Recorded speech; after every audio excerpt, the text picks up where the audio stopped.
بسم اللہ الرحمن الرحیم۔ آج انشاءاللہ تبارک و تعالی سورہ آل عمران کی آیت نمبر 144 سے پڑھنے کی کوشش کریں گے۔ اللہ تبارک و تعالی ارشاد فرماتا ہے وما محمد الا رسول قد خلت من قبلہ الرسول۔ یہاں اللہ نے فرمایا وما محمد الا رسول، یعنی محمد صلی اللہ تعالیٰ علیہ وسلم نہیں ہے مگر رسول، یعنی محمد صلی اللہ تعالیٰ علیہ وسلم رسول ہی ہے حصر کے ساتھ۔ ایک سوال پیدا ہوتا ہے کہ اللہ تبارک و تعالیٰ نے آخر یہ کیوں محمد صلی اللہ تعالیٰ علیہ وسلم کے تعلق سے کہا کہ محمد تو رسول ہی ہے، یہ کہنے کی ضرورت پیش کیوں آئی؟ تو اس کی وجہ یہ ہے کہ دیکھیے، تاکہ جو لوگ یہ گمان کرتے ہیں کہ محمد صلی اللہ تعالیٰ علیہ وسلم خدا ہے نا، یا محمد صلی اللہ تعالیٰ علیہ وسلم کی معاذ اللہ عبادت کرتے ہیں، ان لوگوں کے لیے ہے کہ تاکہ وہ لوگ یہ گمان نہ کرے کہ محمد صلی اللہ تعالیٰ علیہ وسلم خدا ہے۔ تو اللہ تبارک و تعالیٰ نے اسی وجہ سے فرمایا وما محمد الا رسول، کہ محمد صلی اللہ تعالیٰ علیہ وسلم خدا نہیں ہے بلکہ محمد صلی اللہ تعالیٰ علیہ وسلم رسول ہی ہے۔ قد خلت من قبلہ الرسول، اور یقیناً محمد صلی اللہ تعالیٰ علیہ وسلم سے پہلے اور رسول گزر چکے ہیں۔ افإن مات او قتل لانقلبتم علی اعقابکم۔ اللہ تبارک و تعالیٰ ارشاد فرماتا ہے کہ تو اگر محمد صلی اللہ تعالیٰ علیہ وسلم فوت ہو جائیں یا شہید ہو جائے، انقلبتم علی اعقابکم، شروع میں جو حمزہ ہے اس کا تعلق ہے انقلبتم سے، ٹھیک ہے نا؟ تو کہ اگر محمد صلی اللہ تعالیٰ علیہ وسلم فوت ہو جائے یا محمد صلی اللہ تعالیٰ علیہ وسلم شہید ہو جائے تو کیا تم اپنی ایڑیوں پر پھر جاؤ گے؟ وَمَن يَنْقَلِبْ عَلَىٰ عَقِبَيْهِ فَلَن يَضُرَّ اللَّهَ شَيْئًا، تو جو شخص اپنے ایڑی پر پھر جائے تو ہرگز وہ اللہ تبارک و تعالیٰ کا کچھ نقصان نہیں کرے گا۔ وَسَيَجْزِي اللَّهُ الشَّاكِرِينَ، اور عنقریب اللہ تبارک و تعالیٰ شکر کرنے والوں کو جزا عطا فرمائے گا۔ جو ہمیشہ کلاس میں رہتے ہوں گے ان کو اچھے سے کچھ نہ کچھ تو معلوم چل ہی گیا ہوگا کہ اس آیت سے اشارہ کس چیز کی طرف ہے۔ دیکھیے، جنگ احد میں محمد صلی اللہ تعالیٰ علیہ وسلم کے ساتھ بہت سارے حضرات تھے، تو بہت سارے لوگ تھے جو آقا کریم صلی اللہ تعالیٰ علیہ وسلم کی باتوں کو فالو کیے، اور کچھ ایسے بھی ہوئے جو آقا کریم صلی اللہ تعالیٰ علیہ وسلم کے احکام کی نافرمانی کی، ٹھیک ہے نا؟ اسی کو کہا گیا جنگ احد میں میرے آقا صلی اللہ تعالیٰ علیہ وسلم کے تعلق سے یہ واویلا مچا کہ محمد صلی اللہ تعالیٰ علیہ وسلم قتل کر دیے گئے معاذ اللہ، ہے نا؟ تو جس کی وجہ سے کچھ نو نہال جو مسلمان تھے وہ لوگ یہ کہنے لگے کہ اب ایسا کرتے ہیں کہ محمد صلی اللہ تعالیٰ علیہ وسلم شہید ہو گئے ہیں، ایسا کرتے ہیں کہ اپنے باپ دادا کے دین پر لوٹ جاتے ہیں، اس لیے کہ ہمارے اندر اتنی طاقت نہیں کہ ہم ان لوگوں سے لڑ سکیں۔ تو اسی کو اللہ تبارک و تعالیٰ نے فرمایا کہ اگر محمد صلی اللہ تعالیٰ علیہ وسلم شہید ہو جائے یا فوت ہو جائے تو کیا تم اپنی ایڑیوں پر واپس ہو جاؤ، پلٹ جاؤ گے؟ مطلب کیا ہے کہ حق جب ظاہر ہو جائے اس کے باوجود تم حق کا انکار کر دو گے؟ ٹھیک ہے، محمد صلی اللہ تعالیٰ علیہ وسلم بظاہر اس دنیا میں نہیں رہے، مان لیتے ہیں، تو اس کا کیا مطلب؟ تم کفر کرنے لگو گے، تم شرک کرنے لگو گے؟ نہیں، یہ غلط ہے۔ محمد صلی اللہ تعالیٰ علیہ وسلم سے محبت کا تقاضا یہ ہے کہ محمد صلی اللہ تعالیٰ علیہ وسلم نے جس دین کو اپنایا اس دین کو ہم اپنائیں، خواہ محمد صلی اللہ تعالیٰ علیہ وسلم دنیا میں بظاہر موجود ہو یا نہ ہو۔ شان نزول اس آیت کی دیکھیں، ضحاک بیان کرتے ہیں کہ جنگ احد کے دن جب سرور کائنات صلی اللہ تعالیٰ علیہ وسلم کے اصحاب کو شکست ہو گئی تو ایک منادی آواز دینے والے نے آواز دی کہ سنو، محمد صلی اللہ تعالیٰ علیہ وسلم قتل کر دیے گئے، اب تم اپنے پچھلے دن کی طرف لوٹ جاؤ۔ تو اللہ تبارک و تعالیٰ نے اس یہ آیت نازل کی اور کہا کہ اے لوگوں سنو، محمد صلی اللہ تعالیٰ علیہ وسلم خدا نہیں ہے۔ مطلب کیا؟ خدا وہ ہوتا ہے جو فوت نہیں ہوتا ہے، جو شہید نہیں ہوتا ہے۔ اگر مان لیتے ہیں، یہاں پر مان لیتے ہیں کہ اگر محمد صلی اللہ تعالیٰ علیہ وسلم شہید کر دیے گئے تو جان لو کہ محمد صلی اللہ تعالیٰ علیہ وسلم کیا ہے؟ خدا نہیں ہے، رسول ہے، اور رسول پر وفات موت طاری ہوتا ہے، ٹھیک ہے نا؟ تو اس سے صاف ظاہر ہو گیا کہ اے لوگوں، محمد صلی اللہ تعالیٰ علیہ وسلم خدا نہیں، رسول ہے، اور ان سے پہلے اور رسول گزر چکے ہیں۔ اگر وہ فوت ہو جائے یا شہید ہو جائے تو کیا تم اپنی ایڑیوں پر واپس لوٹ آؤ گے؟ دیکھیے یہاں پر اللہ تبارک و تعالیٰ یہ فرمانا چاہ رہا ہے کہ جس طرح سے آپ سے پہلے اللہ تبارک و تعالیٰ نے بہت سارے انبیاء کرام کو دنیا میں مبعوث فرمایا، اور وہ انبیاء کرام علیہم السلام اللہ تبارک و تعالیٰ کی دعوت کو لے کر کے اپنے عوام اور قوم کے درمیان اس دعوت کو عام کرتے رہے۔ جب ایک وقت پورا ہو گیا تو اللہ تبارک و تعالیٰ نے انبیاء کرام اور رسولان نظام پر بظاہر موت طاری فرما دیا، اور اللہ تبارک و تعالیٰ انہیں اپنے پاس بلا لیے۔ تو اس سے اللہ تبارک و تعالیٰ یہ بتانا چاہ رہا اے لوگوں، انبیاء کرام اور رسولان نظام جو دنیا میں تشریف لاتے ہیں وہ ایک معین مدت تک کے لیے آتے ہیں، وہ ایک کام کو انجام دینے کے لیے آتے ہیں۔ جب ان کا کام پورا ہو جاتا ہے تو اللہ تبارک و تعالیٰ اسے اپنے پاس بلا لیتا ہے۔ اے لوگوں سنو، اسی طریقے سے محمد صلی اللہ تعالیٰ علیہ وسلم کی ذات ہے۔ محمد صلی اللہ تعالیٰ علیہ وسلم نے دعوت لے کر کے اللہ تبارک و تعالیٰ کی لوگوں کے درمیان آئے۔ جب ان کا وقت پورا ہو جائے تو یقیناً محمد صلی اللہ تعالیٰ علیہ وسلم پر اللہ تبارک و تعالیٰ وفات طاری فرمائے گا اور وہ فوت ہوں گے۔ لیکن اللہ تبارک و تعالیٰ نے ان بعض لوگوں پر جو اظہار ناراضگی فرمایا کہ محمد صلی اللہ تعالیٰ علیہ وسلم مان بھی لیتے ہیں کہ فوت ہو جائے یا شہید ہو جائے تو کیا تم اپنے ایڑیوں پر پلٹ جاؤ گے؟ اللہ تبارک و تعالیٰ یہاں پر کچھ لوگوں پر ناراضگی ظاہر فرما رہا ہے کہ رسول کریم صلی اللہ تعالیٰ علیہ وسلم کی شہادت کی خبر سن کر یہ سوچنے لگے کچھ لوگ کہ اب کافروں سے صلح کرنی مشکل ہو جائے گی۔ اللہ تبارک و تعالیٰ نے انہی لوگوں کے لیے فرمایا کہ تم میں سے جو شخص اپنے دین سے پھر جائے گا، سن لو، وہ اللہ تبارک و تعالیٰ کو کچھ نقصان نہیں پہنچا سکے گا۔ کیونکہ جب محمد صلی اللہ تعالیٰ علیہ وسلم کے تعلق سے جنگ احد میں آواز اٹھی کہ محمد صلی اللہ تعالیٰ علیہ وسلم شہید کر دیے گئے تو کچھ لوگ ڈر گئے کہ اب محمد صلی اللہ تعالیٰ علیہ وسلم شہید ہو گئے تو اب ہمیں لڑنے کی کیا ضرورت ہے؟ تو اسی کو اللہ تبارک و تعالیٰ نے فرمایا اے لوگوں سنو،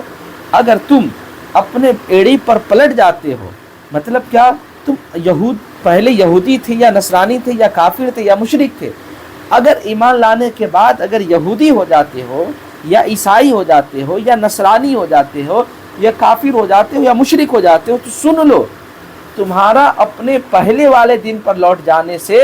اللہ تبارک و تعالیٰ کو کوئی تکلیف نہیں پہنچے گی۔ تم پلٹ جاؤ، تم ایک یہودی بنو گے،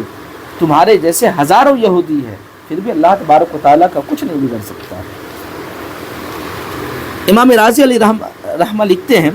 کہ جنگ احد میں حضرت مصعب بن عمیر کے ہاتھ میں ایک جھنڈا تھا، ان کو یعنی حضرت مصعب بن عمیر کو ابن قمیجہ نے شہید کر دیا، تو لوگوں نے اس واقعے سے گمان کر لیا کہ رسول کریم صلی اللہ تعالیٰ علیہ وسلم شہید ہو گئے، کیونکہ حضرت مصعب بن عمیر رضی اللہ تعالیٰ عنہ کا چہرہ میرے آقا صلی اللہ تعالیٰ علیہ وسلم کے چہرے سے ملتا جلتا تھا، تو مصعب بن عمیر کو شہید کر دیا گیا، تو لوگوں میں ایک آواز اٹھ گئی کہ محمد صلی اللہ تعالیٰ علیہ وسلم شہید کر دیے گئے، اور شیطان نے اس وقت پکار کر کے کہا سنو،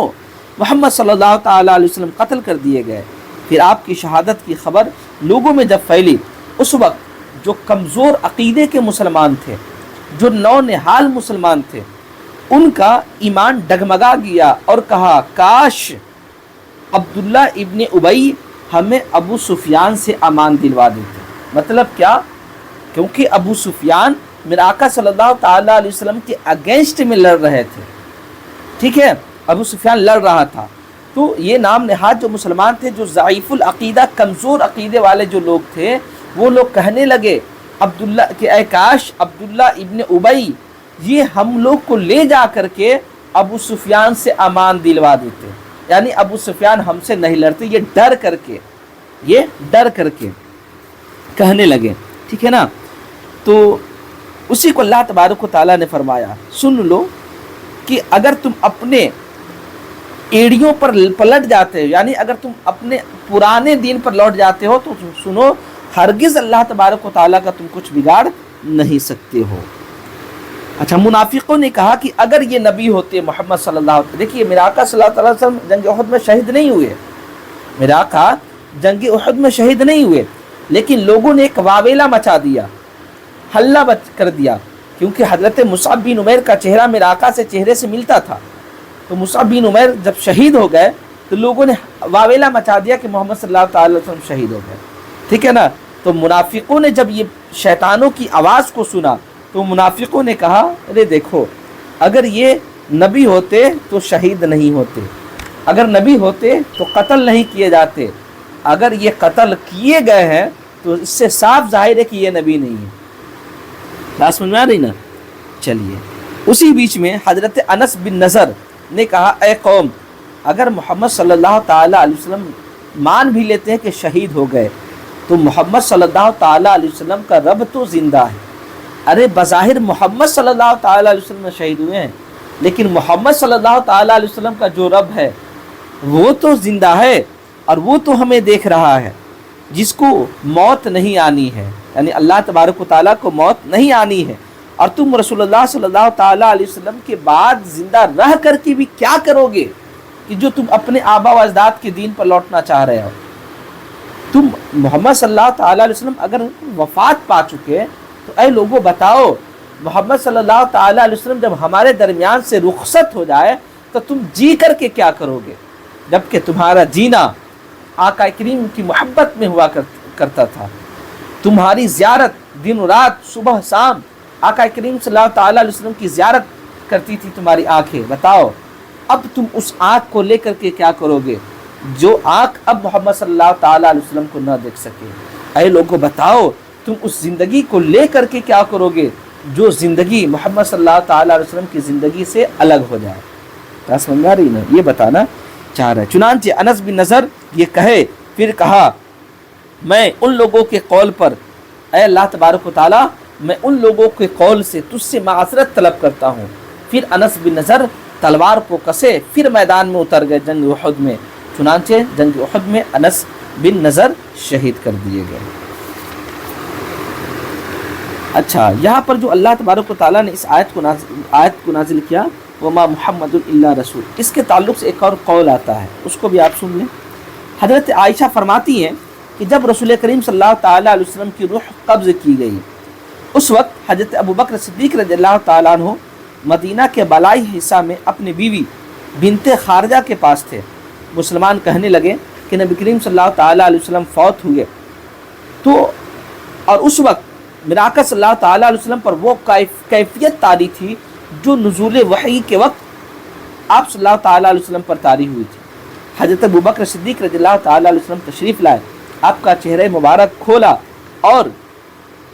آپ کی آنکھوں کے درمیان بوسہ لیا، مطلب یہاں آقا کریم صلی اللہ تعالیٰ علیہ وسلم کا بوسہ لیا اور کہا اللہ تبارک و تعالیٰ کے نزدیک یا رسول اللہ آپ اس سے مکرم ہیں، آپ پر وہ موتیں طاری کرے۔ نہیں، حضرت ابوبکر صدیق نے کہا آپ اللہ تبارک و تعالیٰ کے نزدیک اس سے مکرم ہیں کہ آپ پر اللہ تبارک و تعالیٰ دو موتیں طاری کرے، ہے نا۔ یہ حضرت ابوبکر صدیق رضی اللہ تعالیٰ عنہ کا میرے آقا صلی اللہ تعالیٰ علیہ وسلم کی محبت کی دلیل ہے۔ جیسے دیکھتے نہیں ہیں، جب آپ ہمارے پاس جاتے ہیں، اگر آپ کو ہم سے محبت ہے، اگر ہم بیڈ پہ پڑے ہیں تو آپ ہم کو کیا کہتے ہیں آ کر کے، اللہ تبارک و تعالیٰ آپ کی عمر کو اور زیادہ بلند کرے، اور زیادہ بڑھائے، تو یہ محبت کی دلیل ہوا کرتی ہے۔ بات سمجھ آ رہی نا؟ حضرت ابوبکر صدیق رضی اللہ تعالیٰ عنہ تشریف لائے اور کہا کہ اللہ تبارک و تعالیٰ آپ پر آپ پر 2 موتیں طاری کرے، بے شک خدا کی قسم اللہ کے رسول صلی اللہ تعالیٰ علیہ وسلم فوت ہو چکے ہیں۔ ادھر حضرت عمر مسجد کی جانب یہ کہہ رہے تھے خدا کی قسم رسول اللہ صلی اللہ تعالیٰ علیہ وسلم فوت نہیں ہوئے، جب تک آپ تمام منافقوں کے ہاتھ اور پیر کاٹ نہیں دیں گے آپ پر موت طاری نہیں ہوگی۔ حضرت ابوبکر صدیق رضی اللہ تعالیٰ عنہ ممبر پر چڑھ گئے اور فرمایا جو شخص اللہ تبارک و تعالیٰ کی عبادت کرتا ہے تو اللہ تبارک و تعالیٰ زندہ ہے، اللہ پر موت طاری نہیں ہوتا ہے، اور جو محمد صلی اللہ تعالیٰ علیہ وسلم کی عبادت کرتا ہے اے لوگو سنو بے شک محمد صلی اللہ تعالیٰ علیہ وسلم فوت ہو گئے۔ اور اس کے بعد حضرت ابوبکر صدیق رضی اللہ تعالیٰ عنہ نے اس آیت کو پڑھا وما محمد الا رسول، کہ محمد صلی اللہ تعالیٰ علیہ وسلم خدا نہیں ہے بلکہ محمد صلی اللہ تعالیٰ علیہ وسلم صرف اور صرف رسول ہے۔ قد خلت من قبلہ الرسول افإن مات او قتل انقلبتم على اعقابکم ومن ينقلب على عقبیہ فلن یضر اللہ شیئا وسیجزی اللہ الشاکرین۔ حضرت عمر فاروق فرماتے ہیں کہ مجھے ایسا لگا جب اس آیت کو ہم نے سنا تو مجھے ایسا لگا کہ میں نے اس سے پہلے یہ آیت کبھی سنی ہی نہیں۔ چلیے آگے دیکھیں وما کان لنفس ان تموت الا باذن اللہ کتابا مؤجلا، یعنی اللہ فرماتا ہے اور کسی شخص کے لیے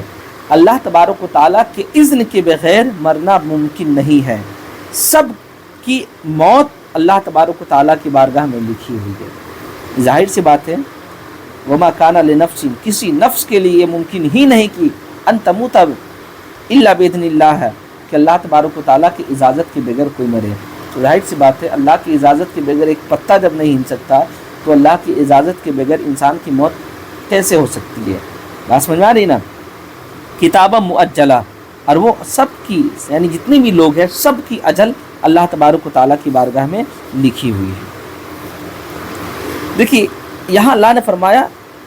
بِإِذْنِ اللَّهِ إِلَّا بِإِذْنِ اللَّهِ، اللہ تبارک و تعالیٰ کی اذن کی یعنی اللہ کی اجازت کے بغیر کوئی مر جائے ایسا ہو ہی نہیں سکتا۔ تو اذن سے کیا مراد ہے اس کو دیکھیں۔ اذن سے مراد یہ ہے کہ اذن سے مراد اللہ تبارک و تعالیٰ کا امر ہے، اللہ تبارک و تعالیٰ کا حکم ہے، یا اللہ تبارک و تعالیٰ کی قضا اور قدر ہے، مطلب تقدیر میں جو کچھ لکھا جا چکا ہے وہ مراد ہے، ٹھیک ہے نا؟ اچھا، منافقوں نے مسلمانوں کو خوفزدہ کرنے کے لیے جنگ احد میں یہ خبر اڑا دی تھی کہ محمد صلی اللہ تعالیٰ علیہ وسلم شہید کر دیے گئے، تو اللہ تبارک و تعالیٰ نے ان کا رد کیا اور کہا سنو، جب کوئی انسان اللہ تبارک و تعالیٰ کی اجازت کے بغیر مر ہی نہیں سکتا تو محمد صلی اللہ تعالیٰ علیہ وسلم اللہ کی اجازت کے بغیر کیسے مر سکتے ہیں، کیسے وفات پا سکتے ہیں؟ جب کوئی انسان تقدیر سے 1 سیکنڈ پہلے یا 1 سیکنڈ کے بعد اس پر موت آ ہی نہیں سکتی کسی انسان پر، تو بتاؤ محمد صلی اللہ تعالیٰ علیہ وسلم وقت سے پہلے ان پر موت طاری کیسے ہو سکتی ہے؟ دوسری وجہ یہ ہے کہ دیکھیے مسلمانوں کو اس آیت میں جہاد پر برانگیختہ کیا گیا ہے اور کہا گیا ہے کہ اے لوگوں، موت سے ڈر کر کے تم جہاد کو ترک مت کرو، یہ مت دیکھو کہ ہم جائیں گے جنگ میں تو ہم قتل کر دیے جائیں گے، ہم شہید کر دیے جائیں گے، نہیں، تم کو ڈرنے کی ضرورت نہیں ہے، تم میدان جہاد میں میدان معرکہ میں جاؤ، جنگ میں جاؤ، جہاد کرو، اور جان لو، ایمان رکھو اس بات پر کہ تمہاری موت جب کی ہوگی اسی وقت تمہاری موت ہوگی۔ اگر تمہاری موت 50 سال کے بعد ہے تو سن لو، اگر یہ لوگ تم کو قتل بھی کر دے، بظاہر تمہارے جسم سے دھر کو جدا بھی کر دے، تو سن لو تم پر موت طاری نہیں ہوگا، ٹھیک ہے؟ اس لیے کہ اللہ نے موت دیا ہی نہیں ہے تو یہ دنیا والے تم کو موت کیا دے سکتے ہیں، ٹھیک ہے نا؟ ایک انسان کتنا ہی ڈسٹرب ہو، ایک انسان کتنا ہی ٹچر میں ہو، کتنا ہی کچھ کر لے، لیکن جب تک اس کی موت نہیں ہوگی جب تک وہ مر نہیں سکتا، ٹھیک ہے نا؟ جب تک مر نہیں سکتا۔ چلیے اچھا، منافقوں کی ایک تو یہ ہو گیا کہ جہاد پر مسلمانوں کو برانگیختہ کیا گیا، کہ ابھارا گیا کہ تم کو موت سے ڈرنے کی ضرورت نہیں ہے، تم جنگ جہاد میں جاؤ، اگر اللہ تبارک و تعالیٰ نے موت نہیں لکھی ہے تو لاکھ یہ کفار مشرکین چاہ لے تم کو موت کے گھاٹ نہیں اتار سکتے ہیں۔ اس آیت میں منافقوں کے ایک طعنہ کا بھی جواب اللہ تبارک و تعالیٰ نے دیا۔ دراصل منافقین کیا، جب جنگ احد کا معرکہ ختم ہو گیا تو وہ جب شہر میں وہ لوگ تھے، یعنی کون لوگ، جنگ احد میں جو میراث صلی اللہ تعالیٰ علیہ وسلم کے مخالف جو لوگ تھے، ہے نا، جو یہود و نصارہ یا کفار و مشرکین کی شکل میں تھے، وہ لوگ جب شہر میں تھے تو لوگوں کو، مسلمانوں کو دیکھ کر کے کہتے تھے کہ بتاؤ، اگر تم ہمارے دین پر ہوتے تو یقیناً تمہارے بھائی جو جنگ احد میں شہید کر دیے گئے، قتل کر دیے گئے، وہ قتل نہیں کیے جاتے۔ یعنی اگر تم ہمارے دین پر رہتے یا تمہارے بھائی ہمارے دین پر رہتے تو جنگ احد میں تمہارے بھائی شہید نہیں کیے جاتے۔ اسی کا جواب اللہ تبارک و تعالیٰ نے، ان منافقوں کا جواب اللہ تبارک و تعالیٰ نے اس آیت میں دیا اور کہا وَمَا كَانَ لِنَفْسٍ أَن تَمُوتَ إِلَّا بِإِذْنِ اللَّهِ کتابا مؤجلہ، کہ سن لو کسی شخص کے لیے اللہ تبارک و تعالیٰ کی اذن کے بغیر مرنا ممکن ہی نہیں، مرنا ممکن ہی نہیں۔ اگر مرنا ممکن ہوتا تو جنگ احد میں سب کے سب نہیں شہید ہوئے تھے، بلکہ بہت سارے لوگ بچ بھی گئے تھے۔ اگر یہی معاملہ ہوتا، کفار و مشرکین کا یہ کہنا اگر صحیح ہوتا، منافقوں کا، کہ تم اگر ہمارے دین پر ہوتے تو تم بچ جاتے، تو جنگ احد میں مسلمانوں کی تعداد اور بھی تھی، اور بھی مسلمان جو بچ گئے تھے۔ تو بھائی جب یہی بات تھی، تمہارے ایمان، تمہارے دھرم میں داخل ہو جانا اگر ہمارے موت سے بچ جانے کا اگر ذریعہ ہوتا، تو اور بھی لوگ تھے جو تمہارے خلاف تھے، مسلمان تھے، تو تم ان کو موت کے گھاٹ کیوں نہیں اتار دیے؟ اس سے صاف ظاہر ہوتا ہے کہ انسان جنگ احد میں یہودی ہو چاہے نہیں ہو، اس سے کوئی فرق نہیں پڑتا، ہے نا۔ اگر اللہ تبارک و تعالیٰ نے موت لکھی ہے تو انسان کی موت بہرحال ہوگی، اگر موت نہیں لکھی ہوئی ہے تو لاکھ انسان مصیبت میں مبتلا رہے، تکلیف میں مبتلا رہے، لیکن اس پر موت نہیں آ سکتی۔ آپ دیکھتے نہیں ہیں کسی انسان کا ایک ہاتھ کٹ جاتا ہے تو وہ انسان فوراً مر جاتا ہے، لیکن کوئی انسان ایسا بھی ہوتا ہے نا جو ہاتھ کٹ بھی جاتا ہے لیکن وہ انسان زندہ رہتا ہے کہ نہیں؟ کوئی انسان ایسا بھی ہوتا ہے جس کا کان کٹ جاتا ہے، جیسے ہی کٹتا ہے وہ انسان مر جاتا ہے، لیکن کوئی انسان ایسا بھی ہوتا ہے کہ کان تو دور کی بات، اس کا ناک بھی کٹ جائے تو پھر وہ انسان کیا ہوتا ہے؟ زندہ رہتا ہے کہ نہیں؟ کوئی انسان ایسا بھی ہوتا ہے جو ایکسیڈنٹ کر گیا، ہے نا، ایکسیڈنٹ کر گیا، کچھ ٹوٹا نہیں، اس کا کچھ بھی نہیں ٹوٹا، لیکن گرا اور انتقال کر گیا۔ بات سمجھ میں آ رہی نا؟ لیکن کچھ لوگ ایسے بھی ہوتے ہیں جس کے ایکسیڈنٹ میں ہاتھ بھی کٹ جاتے ہیں، پیر بھی کٹ جاتے ہیں، سر بھی پھٹ جاتے ہیں، جسم میں جگہ جگہ گھاؤ ہو جاتے ہیں، پھر بھی زخم ہو جاتے ہیں، لیکن پھر بھی وہ مرتے نہیں ہیں۔ پتہ کیا چلا کہ اللہ تبارک و تعالیٰ نے تقدیر میں جو موت لکھی ہے اس سے ایک سیکنڈ پہلے نہ انسان مر سکتا ہے نہ انسان جی سکتا ہے۔ اچھا، کتاب معجل سے کیا مراد ہے؟ کتاب معجل یعنی سب کی موت کیا اللہ تبارک و تعالیٰ کی بارگاہ میں کیا لکھی ہوئی ہے نا، لکھی ہوئی ہے سب کی موت۔ دیکھیے، کتاب معجل سے مراد وہ کتاب ہے جس میں تمام مخلوقوں کی موت لکھی گئی ہے نا، اور وہ کیا ہے؟ لوح محفوظ ہے، یعنی لوح محفوظ میں تمام لوگوں کی موت کیا لکھی ہوئی ہے۔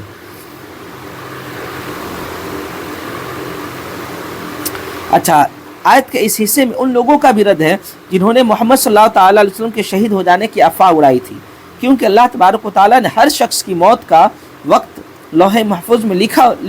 دیا ہے، اور کوئی شخص اس وقت کے آنے سے پہلے نہیں مر سکتا ہے، تو سیدنا محمد صلی اللہ تعالیٰ علیہ وسلم پر موت کیسے طاری ہو سکتی ہے؟ آگے دیکھیں، وَمَن يُرِدْ ثَوَابَ الدُّنْيَا نُؤْتِهِ مِنْهَا، تو جو دنیا کا صلہ چاہے گا ہم اسے اس میں سے دے دیں گے۔ مطلب جو لوگ دنیا میں بھلائی کا امیدوار ہوگا میں اسے دنیا میں ہی اس کو بھلائی عطا کر دوں گا، جو لوگ